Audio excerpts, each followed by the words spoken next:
your host, Andrew Romanella. When you play Battle in Mario Kart and you don't turn off any of the items, there are bananas everywhere. I mean, it's like you're losing your balloons because you're slipping on bananas left and right. Bananas everywhere. What's going on, everybody? Welcome into another edition of The Rome Show here on 12ouncesports.com, broadcast live on YouTube and Twitter. I am your host, Andrew Romanella. I got you for the next 30 minutes and change. We have a big New York Jetropolitans victory to talk about on Halloween night. Last night, we have some news, positive news, out of a new women's basketball league that has been started, so we can dive into that. Plus, it is Friday. That means we take you through every single football game coming up this Sunday, week 9 of the National Football League. So we have a jam-packed November 1st, 2020 show for 2024, show for the people. Now, here's the deal. There's multiple ways you can comment in on the action and talk to us here on the Rome Show. The first one is on the comments section of YouTube and Twitter. If you go to 12OZ Sports on Twitter and or the live stream on YouTube, and you go ahead and you comment in on the bottom there, so we can show you that example now, it'd be something like this. Hey, Rome Show, I'm here. Oh, and I messed something up. So we're going to go ahead and we're going to forget about that for a quick second here, because doing that live and then while showing you, hey, Rome Show, nope, can't do it. Can't write to myself on the show. So it would look something like this. Bam, found it. StreamYard has the example for us. So if you comment, we can put it up on the screen like this. Bam, bam. You can get your thoughts. Or the Rome Show 1. Simple. Twitter, TikTok, Facebook, Instagram, whatever. Follow us there. All right.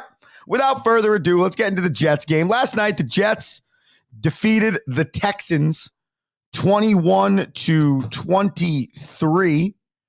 The first half of this football game quite possibly could have been one of the worst offensive displays we have seen all season. Now, prior to this game yesterday on the Rome Show, if you missed it, find the Rome Show podcast wherever you get your podcast or watch a rerun on the 12-Ounce Sports YouTube page.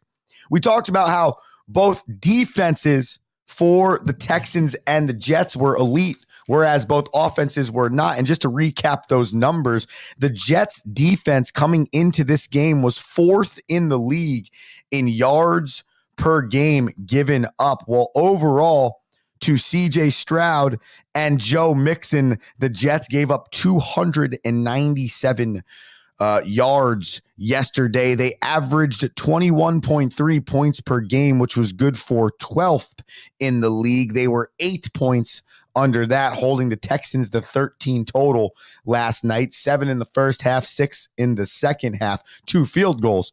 That 6 was in the second half. The Texans came into that game last night ranked 2nd in the league in yards per game given up at 280, and the Jets had a really good day, quite possibly the best day for Aaron Rodgers since about 2022, and I don't think that's hyperbole either. 22 of 32, 211 yards, 3 touchdowns, 118.1 passer rating, and Breece Hall ran for 74 yards on 15 carries. And in total, the Jets had 21 carries for 100 yards on the ground. This is a run team that averages nearly 85 rushing yards a game, essentially. So 300 plus all-purpose yards for the Jets yesterday. 3 huge touchdowns in the second half.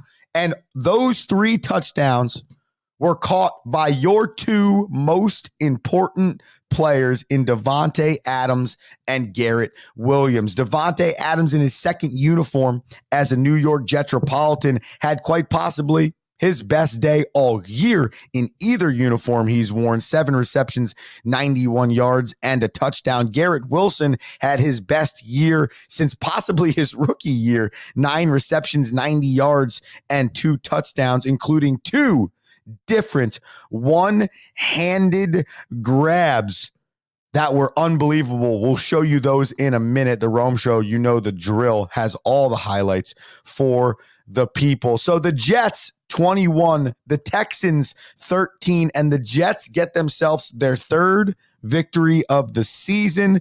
They snap their 5-game losing streak, and now they have 10 days off before they return to the pitch, and they will take on the Arizona Cardinals in Arizona. No bigger win on the season to date for the New York Jets than that one right there. But it did not come without its Jetsian type actions, as I will show you in a second here. In a brutal first half that was 0-0, the Jets may have thought they got on the board when rookie running back Malachi Corley took an end-around handoff to the house, but his first career touchdown did not stand because he dropped the football before crossing the goal line. Here is what that looked like.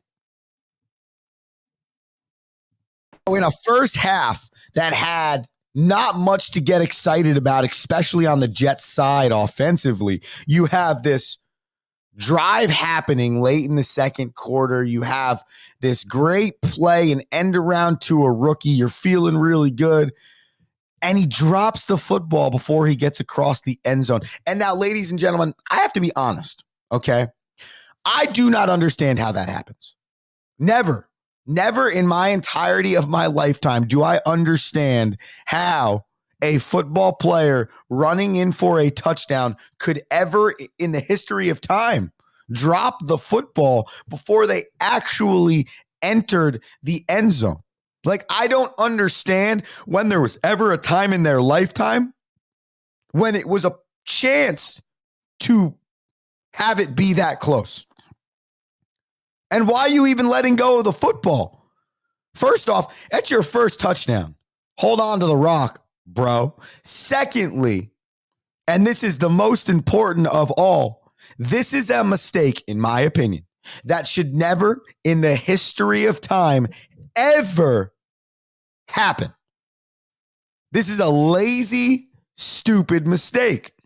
And I feel like you watch the Jets right now, and in the first half of all 9 games they've played this year, some of the things you see, you're like, dude, what? It's like the Yankees in the 5th inning of Game 5 of the World Series on Wednesday night. You're watching it and you're going, is this the highest level of this sport? Because right now, this looks like I'm at my college practice on their worst day. And that's honestly the feeling I was getting with the Jets in the second quarter last night. And then when Corley drops the ball, as you just saw, I'll play it again for the stuff. What also could feel like one of the worst seasons in the history of your organization. You're fine, you're fighting, you're scratching, you're clawing, you're in a game. And then this, which hasn't happened all year, because the Jets continue to find a way to do things that you haven't seen all year. You haven't seen in the last few seasons. You've never seen in your life before. But on this day, in the second half, Coach Ulrich, Aaron Rodgers, Davante, Garrett, Quinnen Williams, Hassan Reddick, who played finally, and the boys turned it around. Here are the plays that changed the game for the New York Jetropolitans. First, Davante Adams, first touchdown as a New York Jet. Here it is. Rodgers connecting as you expected them to do right when he stepped in the door. Unrealistic to actually happen because there's a whole new offense that Davante Adams needs to learn. It's not just about running routes for Aaron Rodgers, but very good to see the Jets, Aaron Rodgers and Davante Adams begin to connect for the Jets. There we go. Like it looked like in Green Bay. But that was all set up because the true number one wide receiver for this franchise for the next decade, Garrett Wilson, did some awesome things. 2 separate one-handed catches yesterday in this game. Here is his first touchdown, first one-handed catch, and you see all of the tools of Garrett Wilson right here. Pretty much just threw it out there, and Garrett Wilson did the rest. Well, that happened again for their second connection of the game, where Garrett Wilson did his best Michael Jordan impression. At halfway through this catch, Garrett Wilson looks like Jumpman in the middle of the air, but Garrett Wilson secures the catch, keeps his body in bounds, gives the Jets a lead, and ignites the New York Jets fan base. Here it is. Incredible! Did he get 2 feet down? He did not. Out of the back of the end zone. They say incomplete. Zone. They say incomplete. 2 officials getting together. Garrett Wilson gets the first foot down. Doesn't look like he got the second foot down, but here, I'll pause it here for you right there. Now, unbelievable catch by Garrett Wilson. Phenomenal catch. But if you're looking at the screen, okay, Garrett Wilson got 1 foot down, then his shin. That counts as an equivalency to 2 feet down in bounds before you complete the catch. Now, I'm not going to say that this should not be a catch. I'm actually of the opposite thought process. I believe the rule should be 1 foot in bounds. I caught the football. My body touched in bounds. Let's move on with life. But that's not how it is in the National Football League. Well, the forearm, the shin, right? All of these things become factors that play into, are they in bounds or are they not? And if you hear Bob Wischusen in the original call, he says he only got 1 foot down. Incredible! Did he get 2 feet down? He did not.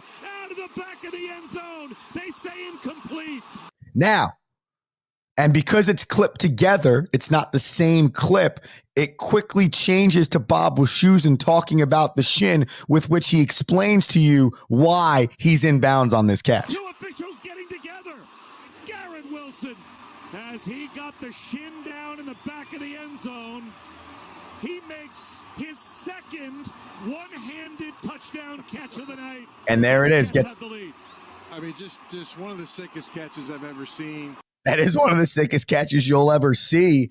And it's a rule that I don't really understand, but I understand, if that makes sense, because I don't equate your shin and your 2 feet to being the same thing. A foot and a shin on the same leg are the same leg touching in bounds, right? It's not the opposite side leg touching in bounds.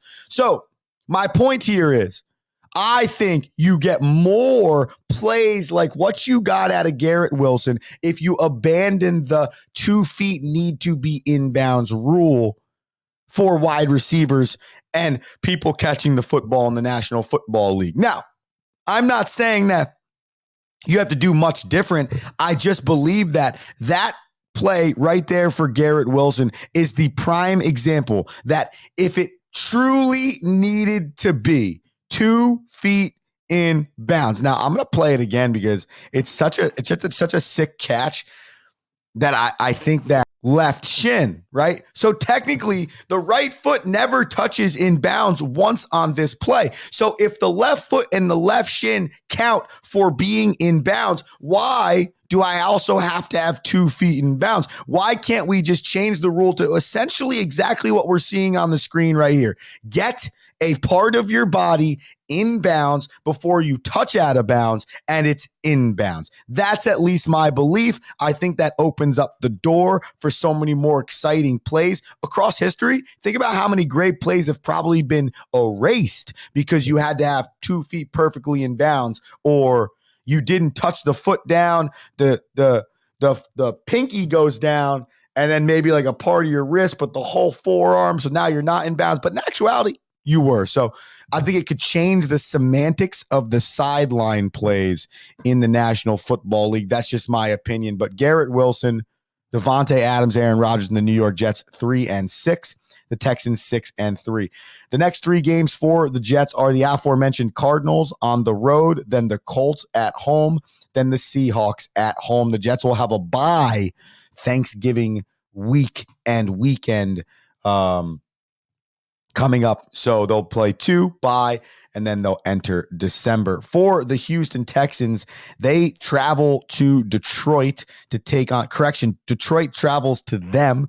They host the Lions. That'll be next week, Sunday Night Football. That should be a really good game. I'm going to take Detroit early in that. Then they host, then they're at the Cowboys. That looks like Monday Night Football.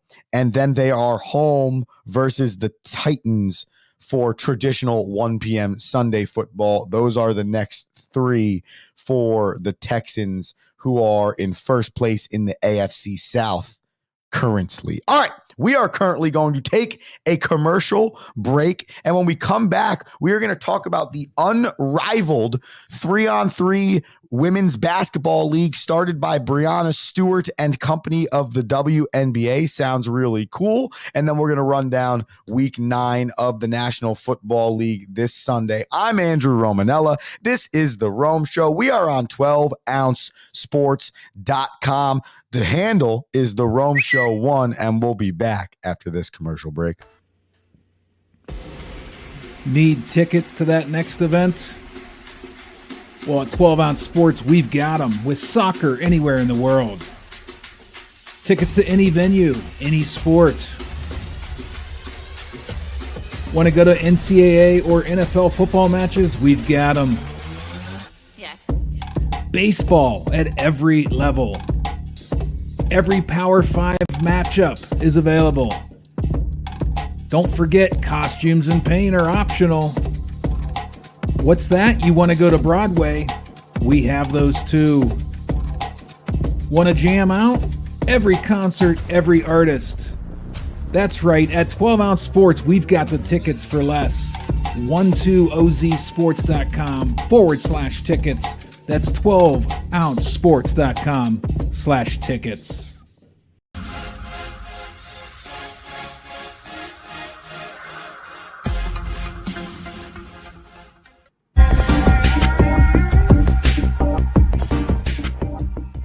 Welcome to MyBookie.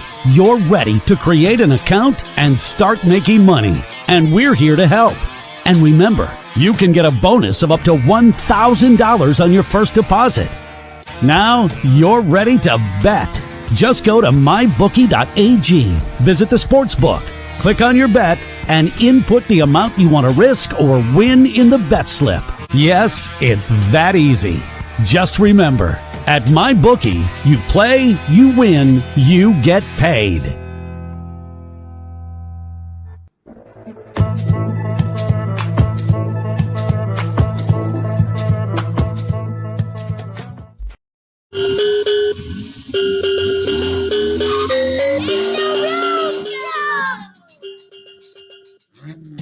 Yeah, it's the Rome Show here.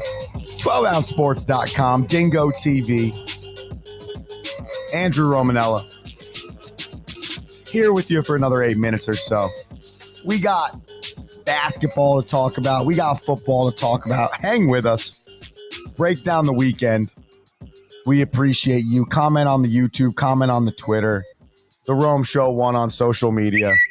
Whatever you got. Happy November. All the things. Follow the podcast. Be electric. Right now I got my You Got This mug on our desk right now here in the Rome Show studios. You Got This items and mugs can be found at romeshowshop.com. That's romeshowshop.com. Okay. The Unrivaled League is getting started this January 2025 in Miami, Florida. You might be asking, Romo, what is the Unrivaled League. And I would be able to tell you this, okay? The Unrivaled League is a league that has been started by a few of the best players in the Women's National Basketball Association, okay? The primary star that is the face of this thing and that is leading the charge in this is Breanna Stewart from the champion-winning New York Liberty. The Unrivaled League was started with Stewie and her co-founder, Nafisa Collier, who wanted to create a league for professional women's basketball players in the United States of America and North America, more specifically, to be able to supplement income on the off season of the WNBA, as well as avoid having to play across seas in the off season. You know, for the history of the WNBA, it's been a 2-career league, meaning most of the players in the WNBA were 6-month WNBA players, 5-month WNBA players, and then had to go play overseas or somewhere else to supplement the income they weren't making in the offseason. Well, things have significantly changed for the WNBA. And I don't know if as many players need to be doing that, but if their best player is getting drafted first overall on Caitlin Clark and making $426,000 a year, I would think that the lower level players in the league may still be in that realm of work 2 jobs, play overseas, whatever the case is. So Stewie and Collier, along with others and a financial group, have created this 6-team 3v3 league. 36 WNBA players will create 6 teams. They will start playing Miami, Florida in January. They will play a 10-week season, and it will allow the game to continue to grow, which has hit an astronomical level in the last 5 to 10 years, thanks to some of the elite women in the game right now. And I think those elite women in the game are trying to do whatever they can in this moment while I have the public's eye to take advantage of that. And they're doing that. So shout out to Stewie, shout out to Nafisa, and great play for the WNBA. Looking forward to seeing what it looks like this winter in Miami, Florida, 10 weeks. Unrivaled. You can go to unrivaled.basketball and you can check out everything. Pretty sick website. Gives you a really good rundown on everything. I am going to pop some music on, and then I think I'm going to give you a really good rundown on the National Football League, Week 9. Let's ride.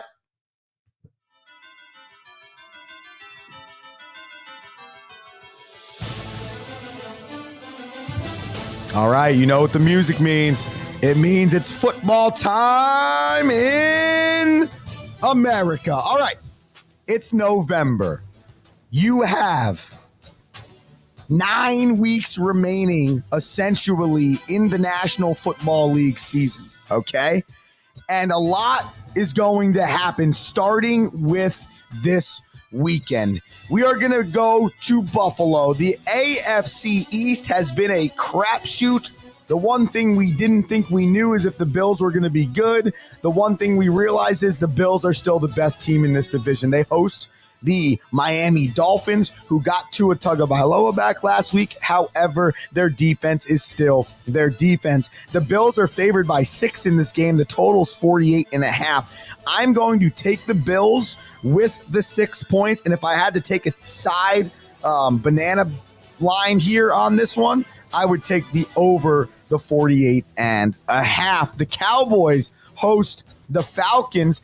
You would never have believed that the Cowboys would be under 500 going into this game and the Falcons would be 2 games over. But that is the case currently. The Falcons 5-3, the Cowboys 3-4. Falcons favored by 3.5 in this game.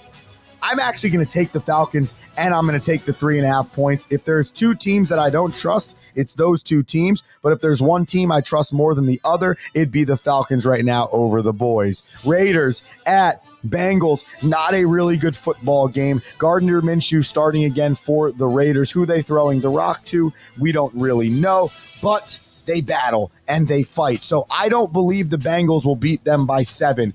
They should beat them by a touchdown. But for some reason, this Bengals team, they're also not that playing that well either. So give me the Raiders plus the 7, but I'll take the Bengals on the money line. Chargers at Browns, another one. It's like, I don't even know what to do here. The Browns won last night. Last week they beat the Ravens, which is a good football team. They're starting Jameis Winston.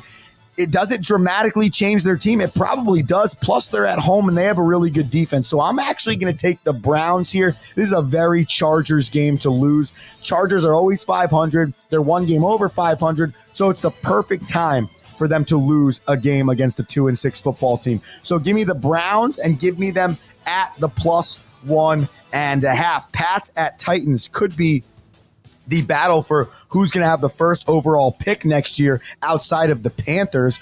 The Titans are home, but the Patriots are, I think, a better battle-tested bad football team is the best way I could put it. More of their games look like football contests that they could possibly win than not. I don't think the Titans are good literally at all. So I'm going to take the Patriots. They're an underdog. So I'll take them at the plus 3.5. Commanders at Giants. Commanders are favored by just 4 points. So give me the Commanders at the -4. Saints at Panthers. Battle again of two teams fighting for the number 1 overall draft pick. I think the Saints are just a little bit better and Derek Carr returns. So I'll take the Saints here. They are not better by 7 though. So give me the Saints on the money line and I'll take the Panthers at the plus 7. Broncos are at the Ravens. I think the Ravens turn it around and they bounce back. Even though the Broncos and Bo Nix are playing really good football the last 4 weeks, I think the Ravens are going to bounce back. Again, another game that I don't believe is going to get to a -9 spread, which the Ravens have the favorite on. So give me the Broncos at the plus 9. Eagles are favored against the Philadelphia Eagles at 7.5. Doug Peterson returned to Philly. Very interesting there. I want to say the Jags can contend, but I don't think they can. So give me the Eagles at the -7.5. Bears at the Cardinals. Cardinals are favored by 1.5. I will take that, starting to believe in them a little bit more as we move forward. So give me the Cardinals -1.5. Lions at Packers. Lions favored by 2.5. This is a really good football game. I'm really excited about this one. I think it's going to be a real battle. I'll take the Lions at the 2.5. The total in this game is 48.5. I think it'll go over. A lot of the Lions games do. Rams at Seahawks. In the front thought, you say, let me take the Seahawks here. But then I'm like, you know what? The Rams got Cooper Kupp and Puka Nacua back. Stafford's feeling good. They won last week. So give me the Rams. It's a pick 'em. They're favored by 1. And then finally, Colts at Vikings. Colts starting Joe Flacco. You know what that means? They're randomly going to play really good. So the Vikes are favored by 5.5 here. I'm actually going to take the Colts at the plus 5.5, but I'll take the Vikes on the money line to finish the show. What I'm going to do is give you my 3 favorite picks. That would be the Commanders at -4, the Browns at plus 1.5, and the Eagles at -7.5. Those are my 3, what I believe are banana locks of the weekend. But you can take any of what I just talked about over the last minute here on the Rome Show. Let's take a deep breath. That, ladies and gentlemen, is how you finish a radio show. Rome Show, 12ouncesports.com. Follow us on social media, The Rome Show 1. Head to RomeShowShop.com. Subscribe to 12OZ Sports on YouTube. And be back with us next week, every day, 7 a.m. Andrew Romanella telling you to be electric this weekend. And hey, have a great day. Peace! Thank you for listening.